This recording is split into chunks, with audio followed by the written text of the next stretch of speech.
We're discussing sending some FA-18 planes, 41 of them, to Ukraine because we have decommissioned them. They're sitting in a warehouse. And we can send them to someone who needs them at very little cost to taxpayers. As you said, we're already involved in the war. It's a no-brainer, Liz. Well, we shouldn't be involved in the war, period. This is NATO's war. NATO started it. They poked the bear, they pulled the lever, they knew exactly what Russia would do in response.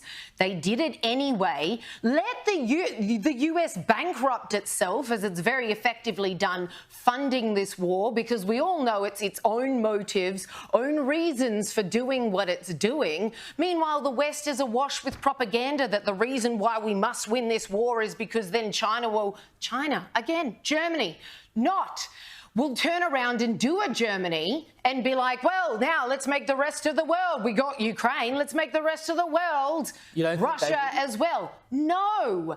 Putin has always said he wanted to restore the boundary of the original USSR, and that's why NATO knew what they were doing. The point of the matter is Australia is not a member state of NATO. Neither should we be. And as Greg Sheridan wrote brilliantly in The Australian today, our entire lifetimes, our Australian military has never gone and fought proper wars. What it does is behave as the US's sidekick. Why are we in Afghanistan? Oh, because the Americans are in Afghanistan. Why are the Americans in Afghanistan? Oh, protecting its own interests and benefiting greatly. I think a lot of everyday people on the street who haven't just completely drunk the very simple Kool-Aid of Russia bad, everyone must up arms. For goodness sake, before people started waving around the Ukrainian flag, we all knew it was one of the most corrupt countries on the face of God's green earth, especially the government.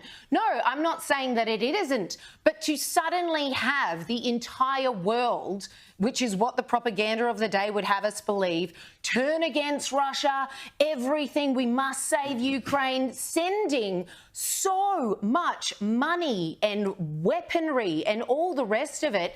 This is not our war. As you said, Vladimir Putin already had designs on what he would call Greater Russia. NATO didn't poke the bear. They simply invited Ukraine to join democratic countries. They knew exactly what they were doing. Are you saying that Ukrainian sovereignty should be held hostage to Vladimir Putin, that they don't have the right to choose who they want to form alliances with, and they should just be at the beck and call of Putin? Good sir, you sound very naive about NATO's history. Since 1989, they've been the original bad guys. But you think that we should trust them in this instance? When you say Australia has no interest at all, Australia as a free country and a democratic country has the responsibility to uphold democracy around the world. Correct. Because we may well Then why don't they do this every time a small country's picked on? Because we don't. Because we may well find that democracy is under threat in this part of the world, and at that stage, we'll be helping people 13,000 kilometres from us. It's not democracy that's under threat. It is America's very deeply vested interests in Ukraine.